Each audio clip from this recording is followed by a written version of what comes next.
Hello guys, welcome back to English tech ज्ञान।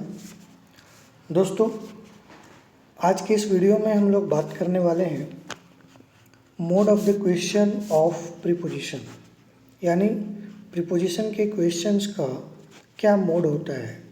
That means कि exam में prepositions को किस तरीके से पूछा जाता है।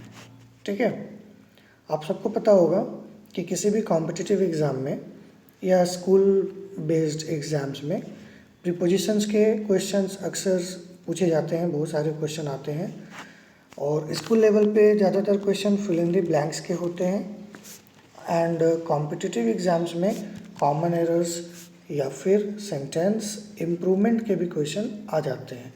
ओके, तो इन सारे क्वेश्चंस में किस तरीके का क्वेश्चन पूछा जाता है, यानी मोड ऑफ क्वेश्चन क्या होता है, आज हम इसी को इस वीडियो में जानने वाले हैं। ठीक है, अगर आप ये नहीं जानेंगे कि प्रीपोजिशन के क्वेश्चन का मोड क्या है तो आप कभी भी इसके सवालों को सॉल्व करने के लिए प्रॉपर स्ट्रैटेजी नहीं बना पाएंगे। तो देखिए, स्ट्रैटेजी बनाना बहुत ज़रूरी है। आप कोई भी सवाल बनाने के लिए स्ट्रैटेजी आपके पास होनी चाहिए, और अगर स्ट्रैटेजी नहीं है तो ज़्यादा से ज़्यादा आप तुक्का मार सकते हैं और कुछ भी नहीं कर सकते। क्लियर? तो आज हम लोग मोड ऑफ क्वेश्चन को डिस्कस करेंगे ताकि आप एक अच्छी स्ट्रैटेजी को बनाकर प्रीपोजिशन बेस्ड क्वेश्चंस को सॉल्व कर सकते हैं। ठीक है, चलिए आते हैं, वीडियो को शुरू करते हैं। तो अब आप स्क्रीन पे देखिए, जो पहला मोड ऑफ क्वेश्चन है प्रीपोजिशन का वो है सिचुएशन बेस्ड प्रीपोजिशंस, है ना। सिचुएशन बेस्ड प्रीपोजिशन, इसमें क्या होता है, पहले आप क्वेश्चन को देख लीजिए। क्वेश्चन में लिखा है this pizza is dash you. अब आपको दिया है ऑप्शन प्रीपोजिशन में in, from, about, with and for.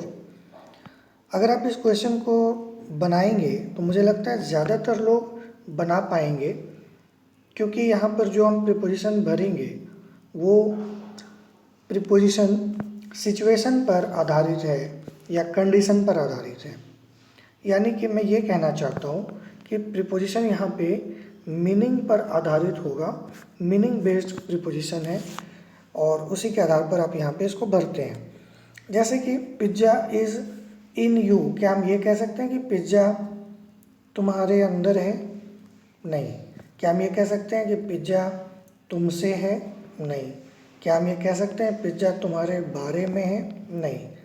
क्या हम ये कह सकते हैं पिज्ज़ा तुम्हारे साथ है? नहीं। तो यहाँ पे जितने भी प्रीपोजिशन यूज हुए फॉर के अलावे, इन सब का जो अर्थ है वो यहाँ पे सुटेबल नहीं हो रहा, इसीलिए हम इनको यहाँ पे फिल नहीं कर सकते। तो यहाँ पे जो सुटेबल और जो मीनिंगफुल प्रीपोजिशन है, ओके, वो है फॉर। तो हम ये कह सकते हैं कि this pizza is for you, ये पिज़्ज़ा तुम्हारे लिए है। ओके, तो ये हो गया एक सिचुएशन बेस्ड प्रीपोजिशन या मीनिंग बेस्ड प्रीपोजिशन। तो ऐसे प्रीपोजिशंस को हम सेंटेंस में इसके अर्थ को समझते हुए भर पाते हैं। ओके, एक और क्वेश्चन है आई एम द रूम। अब यहाँ पे हम प्रीपोजिशन भरेंगे। I am of the room मतलब मैं कमरे का हूँ। जी नहीं, यहाँ कोई सेंस नहीं बना। I am for the room, मैं कमरे के लिए हूँ, इसका भी कोई सेंस नहीं बना।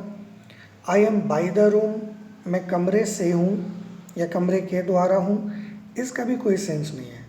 I am on the room, मैं कमरे पर हूँ, इसका भी कोई सेंस नहीं है। तो जो सही सेंस होगा वो इन का होगा कि मैं कमरे में हूँ।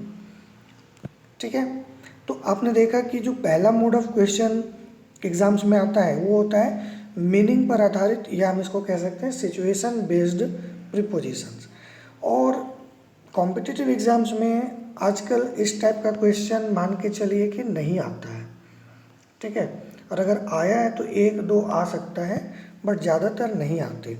बट हाँ, स्कूल लेवल पर इस तरह के प्रीपोजिशंस आते हैं, इसलिए बच्चों को चाहिए। अब यहाँ पे हमारी स्ट्रैटेजी क्या होगी? स्ट्रैटेजी ये होगी कि मैंने कहा था ना कि हम लोग स्ट्रैटेजी भी साथ में करेंगे। स्ट्रैटेजी ये होगी कि जितने भी प्रीपोजिशंस होते हैं, खासकर इम्पॉर्टेंट वाले, इन, फ्रॉम, अबाउट, विद, जितने भी आपको पता है, इन सब का मीनिंग और इनका यूज़ आप ज़रूर पढ़ लीजिए। ठीक है, आप चाहें तो यूट्यूब पर इसी चैनल पर मैंने प्रीपोजिशंस के कई वीडियोस बना रखे हैं, आप उनको भी चेक कर सकते हैं प्लेलिस्ट में जाकर, और जहाँ से भी आप पढ़िए, नो प्रॉब्लम। तो प्रीपोजिशन जो इम्पॉर्टेंट हैं उनका मीनिंग और यूज़ आप एक बार ज़रूर देख लीजिए। दोस्तों, प्रीपोजिशन कहने को तो 150 से 200 होते हैं, पर मेरे हिसाब से 15 से 20 प्रीपोजिशन काफ़ी होता है यूज़ के लिए, जो हम डेली लाइफ में भी यूज़ करते हैं और एग्ज़ाम्स में भी उतने ही आते, उससे ज़्यादा नहीं आते। तो आप मोटे तौर पे 15-20 प्रीपोजिशन कर लेते हैं अच्छे से, उनके मीनिंग और अलग अलग पर्सपेक्टिव में उनका जो यूज़ है, तो आपके लिए काफ़ी है। ठीक है, चलिए, तो पहला मोड ऑफ क्वेश्चन आपको क्लियर हो गया। अब आप देखें दूसरा mode of question. Second mode of question है questions based on fixed prepositions. अब ये क्या होता है, इसके लिए पहले हम क्वेश्चन देख लेते हैं। आई एम एंग्री यू। अब यहाँ कह रहा है कि मैं गुस्सा हूँ तुमसे। ठीक है, से तो सेंस आ रहा है, तो क्या से के लिए हम यहाँ फ्रॉम ले सकते हैं? जवाब है नहीं, आई एम एंग्री फ्रॉम यू नहीं होगा। क्या हम बाई ले सकते हैं? क्योंकि बाई मतलब भी से या द्वारा होता है। I am angry by you, जी नहीं, अगेन जवाब है नहीं। क्या हम यहाँ विदाउट ले सकते हैं? ये सेंस कि क्या मैं तुम्हारे बिना गुस्सा हूँ, ये भी सेंस नहीं हो रहा। क्या हम इन यू ले सकते हैं? मैं तुम में गुस्सा हूँ, जी नहीं।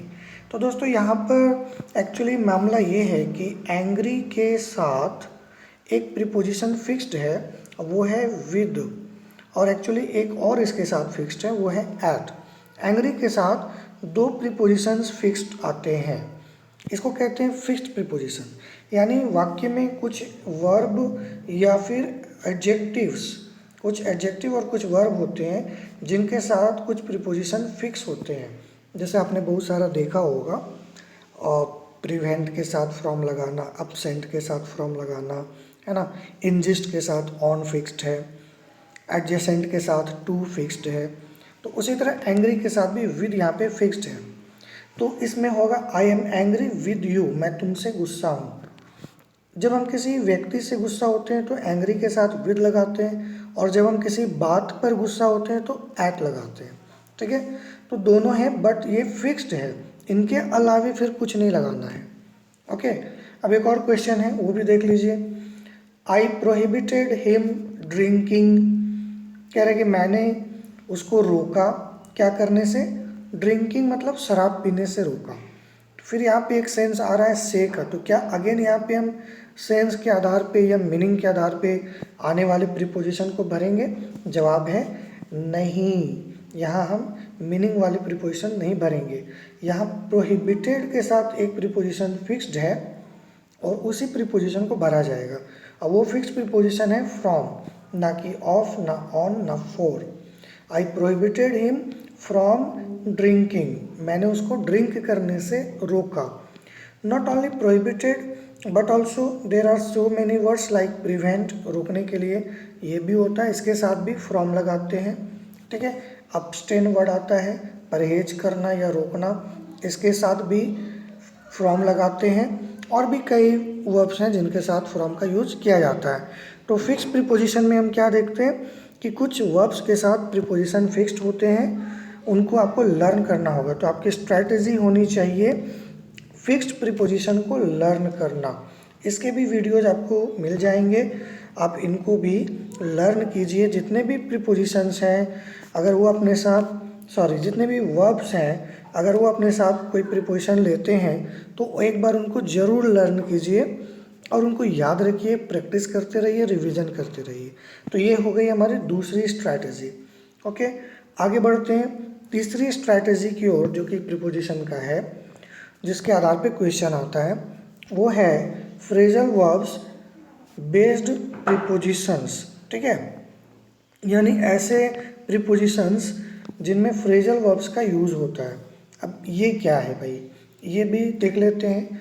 पहले क्वेश्चन देख लेते हैं। The plane is ready to take, कह रहा है कि प्लेन जो है तैयार है किस काम के लिए, टेक। अब टेक के बाद अपने को प्रीपोजिशन लगाना है, तो टेक के साथ अब भी लगता है, आउट भी लगता है, ऑफ भी लगता है, इन भी लगता है, ठीक है।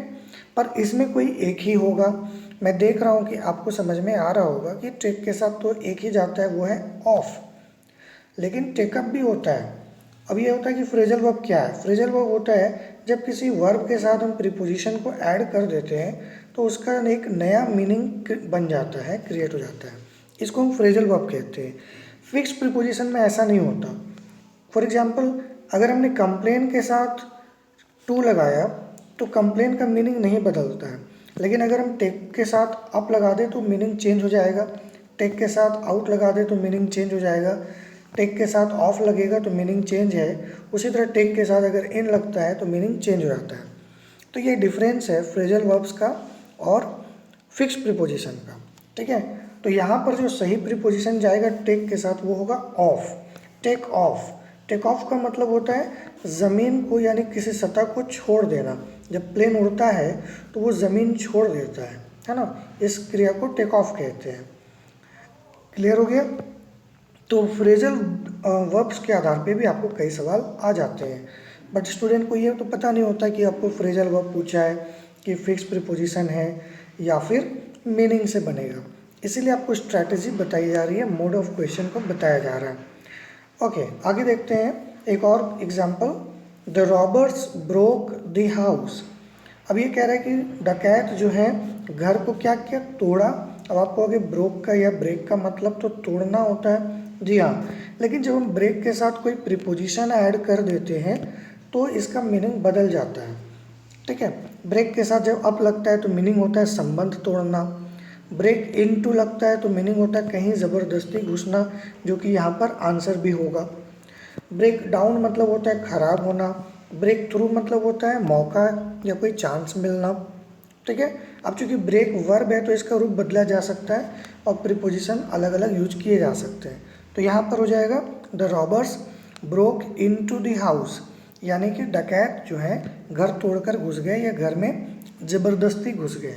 तो दोस्तों आपने तीनों मोड ऑफ क्वेश्चंस को देख लिया। अब हमारी तीसरी स्ट्रेटेजी ये होगी कि आप फ्रेजल वर्ब्स को भी लर्न कर लें, ठीक है। इस YouTube चैनल पे मैंने फ्रेजल वर्ब के 6 वीडियोस डाले हैं, इनको लर्न करने के ट्रिक्स वगैरह बताए गए हैं, ठीक है। फ्रेजल वर्ब का समाधान करके वीडियो के नाम है, तो फ्रेजल वर्ब्स के समाधान को आप देखिएगा। 6 वीडियोस मिलेंगे, कैसे फ्रेजल वर्ब को लर्न किया जाए ट्रिक के माध्यम से, वो आपको वहाँ पे देखने को मिल जाएगा। तो प्लेलिस्ट में जाकर एक बार आप ज़रूर चेक कीजिएगा। तो फ्रेजल वर्ब बहुत ही इंपॉर्टेंट है दोस्तों, और ये ना सिर्फ फिल इन द ब्लैंक्स में, कॉमन एरर्स में भी यूज़ होता है, और सबसे ज़रूरी बात कि फ्रेजल वर्ब्स का इस्तेमाल पैसेजेस वगैरह में अक्सर होता है, ठीक है, पैसेज में, क्लोज टेस्ट में। तो इसलिए हमें ये सारे फ्रेजल वर्ब सीखने चाहिए। ओके, तो दोस्तों आज के लिए इतना ही। अगर वीडियो अच्छी लगी हो तो चैनल को सब्सक्राइब कीजिए, लाइक कीजिए और शेयर कीजिए, ताकि ये जानकारी आपके दोस्तों तक भी पहुंच सके। मिलते हैं नेक्स्ट वीडियो में। Thank you.